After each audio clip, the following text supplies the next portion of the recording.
Olá, alunos! Tudo bem com vocês? Aqui é a professora Lisley Alves, sua professora de anatomia. Vamos continuar nossas aulas de estudo do sistema nervoso central, agora falando do nosso amigo cerebelo? Então vamos falar um pouquinho aqui sobre localização, as características e algumas estruturas. Então lá, primeiro vamos falar sobre a localização. Localização, ele vai estar póstero inferior ao cérebro, a gente vai ver já numa imagem.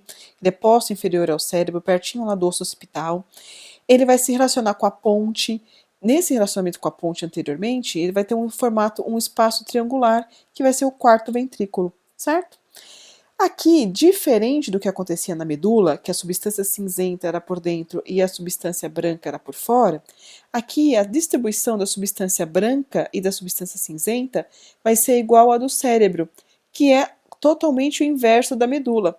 A gente tem a substância cinzenta na periferia, formando um córtex, e a substância branca no meio, tá? No centro. E a gente vai ter várias estruturas, hemisfério, verme, tonsila, lobos. Vamos vê-las, então, essas estruturas, e a gente vai vendo já elas com os seus respectivos lugares. Então, nessa imagem aqui, olha, a gente consegue ver bem a localização aqui, olha, né, do cerebelo. Ó, póstero inferior ao cérebro. Aqui, ó, na frente nós temos a ponte. Entre o cerebelo e a ponte, olha, a gente tem um espaço, que é o quarto ventrículo, certo? E nessa própria imagem, a gente já consegue ver, olha, aqui, olha, a substância cinzenta mais na periferia, formando um córtex, e a substância branca mais no meio do cerebelo, certo? O cerebelo, essa palavra cerebelo vem de cérebro pequeno, tá? Então, ele também, da mesma forma que o cérebro, ele vai ter dois hemisférios, chamados de hemisférios do cerebelo, ou seja, duas M's. M quer dizer metade, certo? M, com H, ó, hemisfério. Certo? Hemisfério do cerebelo. Então, duas metades. Então, aqui, ó, um hemisfério aqui, outro hemisfério aqui. E ligando os dois hemisférios, que a gente também consegue ver nessa vista anterior aqui, olha, ligando os dois hemisférios, nós temos uma estrutura chamada de verme do cerebelo. Tá, ó. Então, ele começa aqui, ó, a gente consegue vê-lo tanto aqui numa vista anterior, quanto aqui numa vista posterior. Ó. Ele tem dois sulcos aqui, olha, que limitam ele, certo? Esse é o verme do cerebelo, vai ser essa estrutura que liga os dois hemisférios, certo? Fora isso, nós conseguimos identificar aqui também, por exemplo, olha, essa estrutura bastante importante aqui no cerebelo, que é a tonsila, certo? Tonsila do cerebelo. Fora isso, aqui a gente consegue identificar também, olha, uma estrutura mais central aqui, olha, que é o flóculo, desculpa, o nódulo, e aqui, olha, os flóculos, certo? Com isso, a gente forma um lobo aí, chamado de flóculo nodular, certo? Lobo flóculo nodular. Tudo bem? Quando a gente olha aqui o cerebelo, a gente parece que ele tem várias folhinhas, né? Que ele é formado por várias camadinhas. Essas aí são chamadas mesmo de folhas, são folhas do cerebelo. São essas lâminas bem fininhas aí que elas são separadas por alguns sulcos, tá? Quando esses sulcos são mais profundos, nós vamos ter as fissuras, como essa aqui que a gente vai ver daqui a pouquinho, que é a fissura primária, certo? Nessa outra imagem aqui, olha, lembra quando a gente falou lá, numa das primeiras aulas do sistema nervoso, sobre o tentório do cerebelo, que é uma membrana, né, de dura mater? Essa aqui, ó. Essa membrana aqui de dura mater é o tentório do cerebelo, ele que separa o cerebelo do telencéfalo, certo? Então, vamos ver agora outras estruturas que nós podemos também estudar aqui no cerebelo. Então, eu vou passar rapidamente, você dá uma pausa aí no vídeo para você poder anotar. Mas aí vai ter aqui ó, um lobo anterior, fissura primária, posterior, hemisfério que a gente já viu, verme, tonsila que já vimos, os flocos, núcleos denteados. Vamos dar uma olhadinha? Então, olha aqui, olha.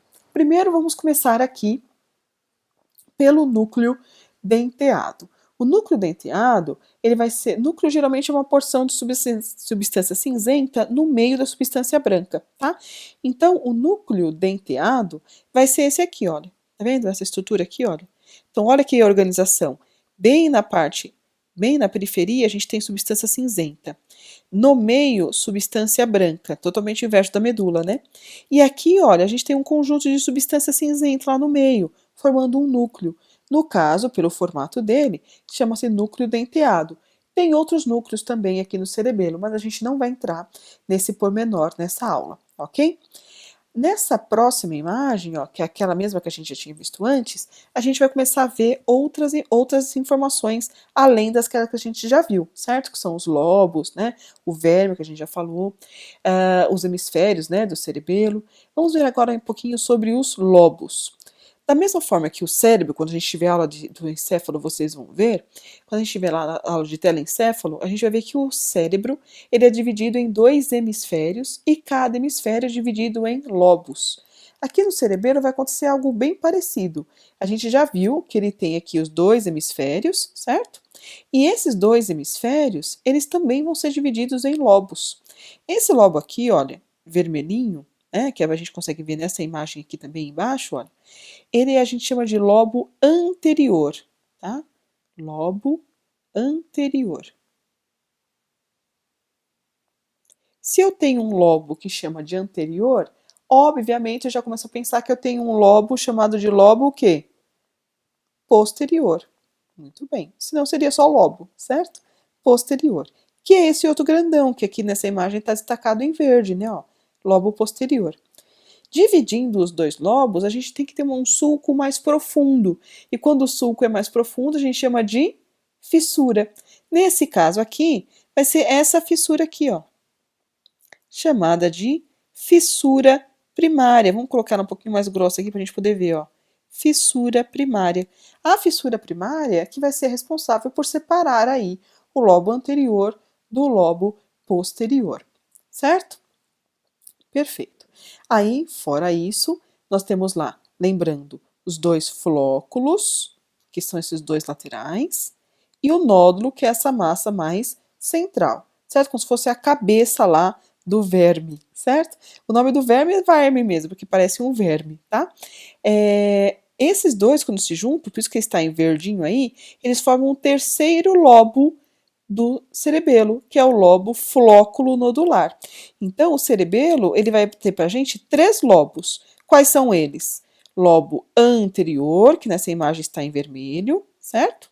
Lobo posterior, que aqui está em verde, e o lobo flóculo nodular, que aqui está em azul.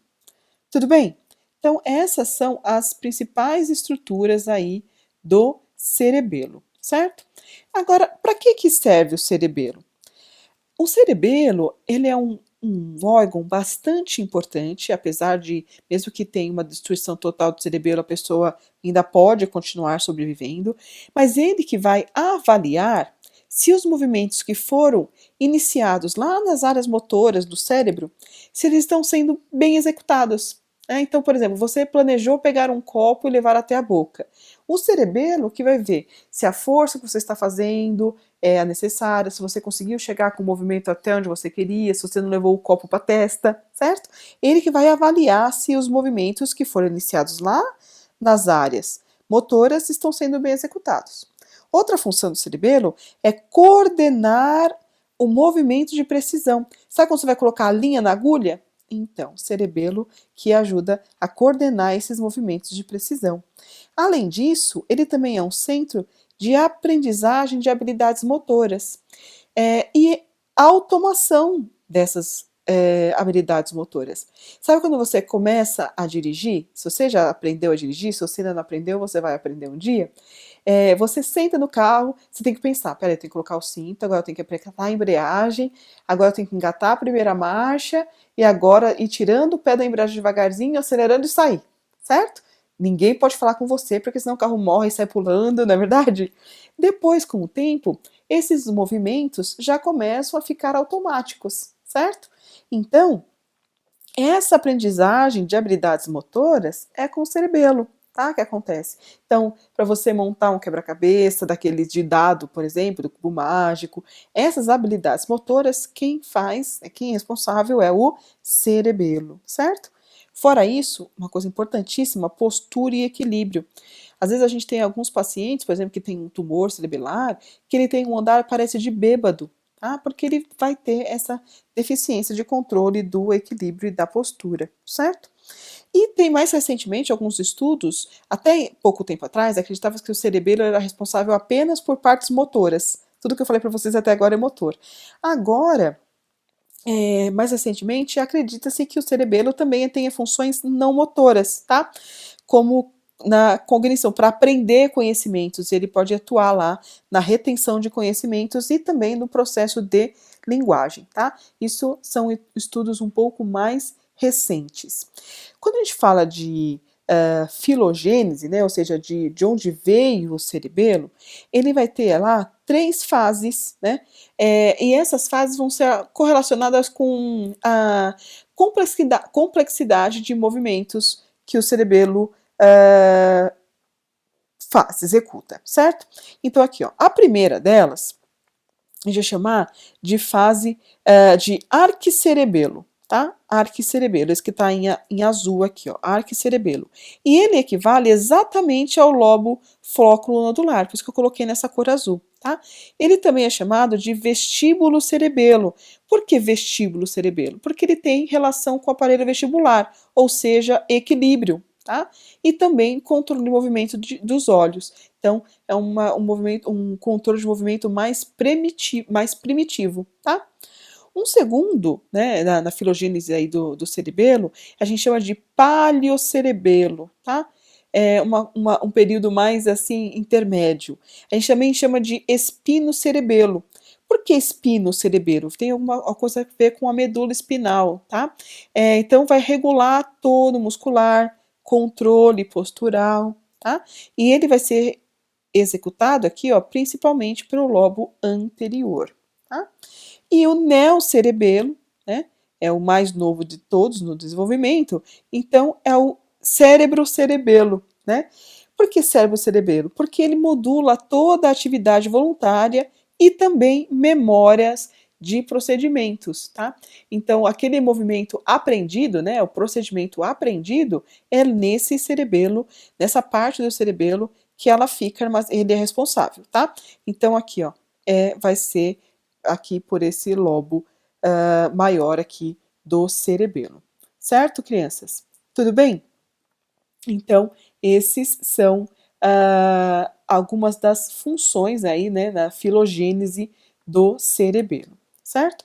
O cerebelo, ele vai ter aí praticamente conexões com todas as áreas do sistema nervoso central, tá? Ele tem que receber feedback da medula espinal para ver os movimentos como estão, ele tem que ter conexão com o encéfalo, já que ele vai estar aqui, ó, numa das funções que a gente viu, ele vai estar avaliando se o movimento está sendo executado da forma correta. Ele só vai avaliar o movimento que ele tenha consciência desse movimento. Então, ele vai ter aqui várias conexões realizadas através de tratos, né, ou seja, feixes de fibras, tanto aferentes, ou seja, em sentido do encéfalo, lá do córtex cerebral, quanto eferentes, sentido da medula, tá? Então, nós não vamos entrar nesses detalhes desses tratos, mas nós temos aqui vários tratos, então, por exemplo, espinos cerebelares, certo? Esses espinos cerebelares que vão estar trazendo as informações lá dos próprios receptores. Então, por exemplo, como que está o nível de contração de um músculo? Como que a tensão dessa contração muscular está sendo exercida sobre as cápsulas articulares dos tendões articulares?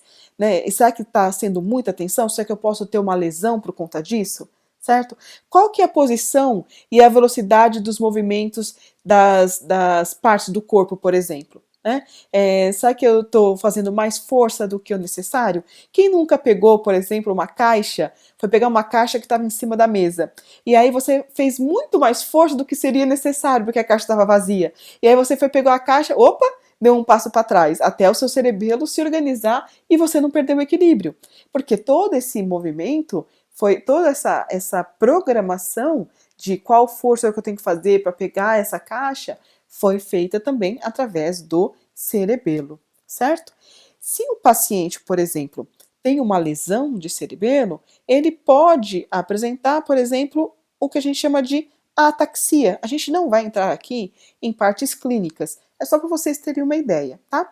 Então, a ataxia, na verdade, é quando a gente tem a falta de coordenação de movimentos voluntários. Então, por exemplo, erro na execução do movimento, na força do movimento, na direção do movimento. Tá? Então, eu quero levar o movimento no nariz, meu dedo no nariz, eu levo meu dedo na testa.